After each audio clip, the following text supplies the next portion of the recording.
दोस्तों आप सभी को पता होगा कि अयांश एक ऐसा बच्चा है जो अपनी मौत से लड़ रहा है। साथ ही उसको बचाने के लिए जो लगने वाली है सुई, उसकी कीमत है 16 करोड़ रुपया। दोस्तों हम बताने वाले हैं कि आखिरकार पवन सिंह इस बच्चे की कैसी मदद कर रहे हैं। साथ ही बता दें कि भोजपुरी के जितने भी दिग्गज कलाकार हैं सारे इस बच्चे की मदद में अपनी जी जान लगा दे रहे हैं। दोस्तों बता दें कि पवन सिंह ने अपने फेसबुक पेज पर एक पोस्ट डाला था जिसमें उन्होंने लिखा था कि प्लीज़ हम सब मिलकर इस बच्चे की मदद करें, भगवान की कृपा इस पर बनी रहे और ये जल्द से जल्द ठीक हो जाए। बता दें कि राकेश मिश्रा, अंकुश राजा और अंतरा सिंह प्रियंका ने अयांश को लेकर गाना भी गाया था और लोगों से मदद की गुहार भी की थी। दोस्तों पवन सिंह ने वीडियो कॉल करके अयांश के माता पिता से भी बात की और साथ ही उनकी माता पिता को यह आश्वासन दिया कि उनके बच्चे को कुछ नहीं होगा, सारी जनता मिलकर उनके बच्चे को बचा लेगी। विश्वास करला मानला तो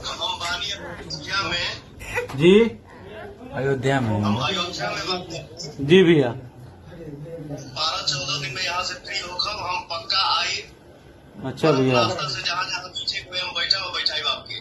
तो भैया एक बार लाइव आकर के भैया अपील कर देती देश की जनता, बिहार की जनता से। हमारे इंस्टाग्राम पे, फेसबुक पेज पे, ट्विटर पे सब पे डल गई बा। वो भैया जी भैया एक दिन पहले बनाई, उसके बाद नेक्स्ट डे हम घर पे आएंगे। आपको बड़ी सी बात कहिए, आप मत करिए, सबको मेहनत करना है, बच्चा ठीक हो जाएगा। दोस्तों ये पता चला है कि पवन सिंह ने भी बड़ी राशि की मदद की है, लेकिन अभी इसका खुलासा नहीं किया गया है, तो हम कह नहीं सकते कि उन्होंने कितने की मदद की है। दोस्तों पवन सिंह अयोध्या में धर्मा फिल्म की शूटिंग कर रहे हैं। साथ ही वो शूटिंग कंप्लीट करके जल्द से जल्द आएंगे और अयांश की मदद करेंगे। तो दोस्तों आपसे जितना होता है आप भी मदद करिए। साथ ही चैनल को सब्सक्राइब करके बेल आइकन दबा दीजिए। देखते रहिए हम भोजपुरिया। नमस्कार।